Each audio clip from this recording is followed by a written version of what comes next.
What does it mean to stand on a stage, holding a diploma, when no one in the crowd is there for you?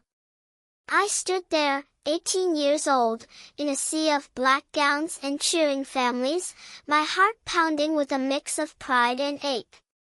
The auditorium roared with applause, but for me, it was a hollow echo.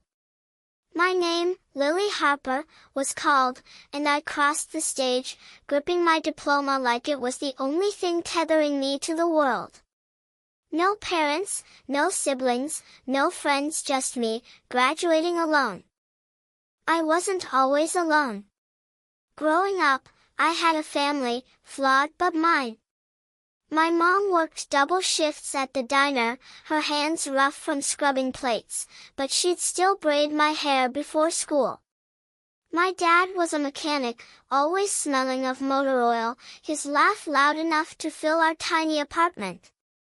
But when I was 12, a car accident stole them both, leaving me with a foster system that felt like a revolving door of strangers. By high school, I'd learned to keep my head down, my dreams small, and my heart guarded. I studied hard, not for glory, but because education was my ticket out. I'd seen what happened to kids who didn't make it, and I refused to be another statistic. High school wasn't kind. I was the quiet girl, the one with thrift store clothes and no one to sit with at lunch. I buried myself in books, aced every test, and stayed invisible. My foster parents, the Clarks, weren't cruel, but they weren't warm either. They had 3 other kids to manage, and I was just another mouth to feed. I didn't blame them, they didn't sign up for my grief.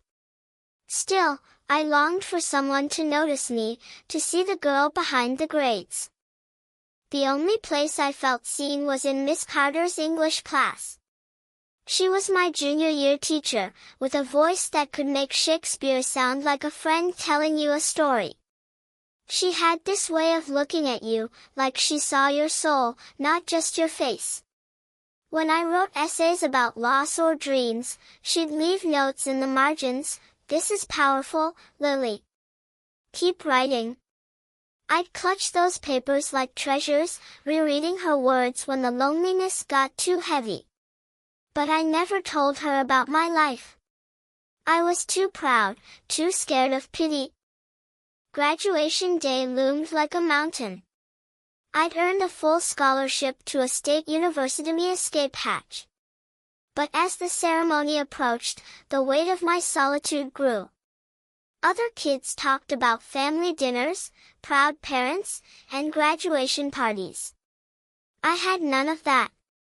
The Clarks said they'd try to come, but when the day arrived, they were called away for one of their other kids' emergencies. I didn't even bother asking my classmates for a ride. I took the bus, my cap and gown folded in a plastic bag, my heart sinking with every stop. The ceremony was a blur. I sat in the back row, watching families hug and snap photos. When my name was called, I walked across the stage, eyes fixed on the principal's outstretched hand. The diploma was mine, hard-won, but the emptiness clawed at me. I returned to my seat, the applause fading, and thought, this is it. I did it. But why does it feel like nothing? As the ceremony ended, I lingered in the auditorium, not ready to face the bus ride back to an empty foster home. Kids streamed out, laughing, their families trailing behind with balloons and flowers. I sat on a folding chair, staring at my diploma, tracing the embossed letters with my finger. That's when I heard her voice. Lily Harper, why are you hiding back here? Miss Carter stood at the end of the row, her gray hair pulled into a loose bun, her eyes warm but searching. She wore a simple navy dress, not the teacherly cardigan I was used to, but she still had that same steady presence. I shrugged, my throat tight. Just taking it in. She sat beside me, her gaze on the empty stage. You know, I've watched you for 2 years now. You're one of the strongest people I know, even if you don't see it. I didn't know what to say. Compliments felt like traps, like they'd unravel if I touched them. But Miss Carter didn't push. She just sat there, quiet, letting the silence be okay. Then she reached into her bag and pulled out a small, wrapped box. "This is for you," she said, handing it to me. "I know you're heading off to college soon, and I wanted you to have something to remind you of what you're capable of." My hands shook as I unwrapped it. Inside was a leather-bound journal, its cover embossed with my initials. Tucked inside the first page was a letter, folded neatly. I looked at her, confused, but she just nodded, encouraging me to read.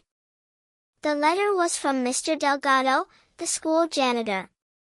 I barely knew him, just a kind older man who'd nod at me in the halls, always sweeping the floors with a quiet hum. The letter was short but gut-punching. He wrote about how he'd seen me studying late in the library, long after everyone else had gone.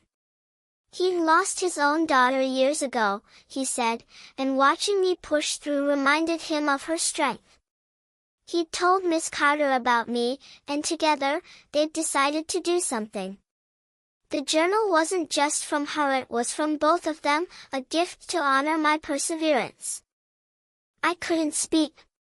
Tears burned my eyes, and I clutched the journal like it was a lifeline. Miss Carter put a hand on my shoulder. "You're not as alone as you think, Lily. People see you. They root for you. And this?" She tapped the journal. "This is for all the stories you haven't told yet. The ones you'll write in college, and beyond." That moment shifted something in me. I'd spent years building walls, convinced no one cared. But here were two people, a teacher and a janitor, who'd seen me when I thought I was invisible. Mr. Delgado's letter was the twist I didn't see coming, a reminder that even the quietest connections matter. I hadn't just graduated alone, I'd been noticed, quietly, by people who believed in me.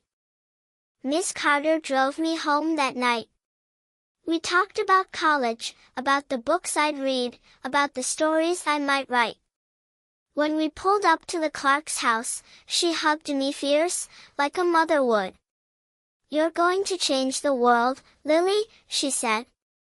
"And I can't wait to read about it." That journal became my companion. In college, I filled it with stories, some about loss, some about hope, and many about the people who'd shaped me. I majored in English, inspired by Miss Carter, and started volunteering at a community center, helping kids like me find their voices. I tracked down Mr. Delgado a year later and thanked him, tears in both our eyes, as he told me about his daughter. He said I was proof that her spirit lived on. Now, at 22, I'm about to graduate college. I'm not alone anymore. I have friends, mentors, and a purpose. That journal, worn from years of writing, sits on my desk, a reminder of the gift that changed my life. It wasn't just a book, it was proof that even in your darkest moments, someone, somewhere, is watching, ready to step forward with a gift that can light your way. Graduation day taught me something I'll never forget. You can walk alone, but you're never truly on your own. There are people out there, teachers, janitors, strangers, who see you, who care, who believe in the person you're becoming. And sometimes, all it takes is one small gesture to remind you that your story is worth telling.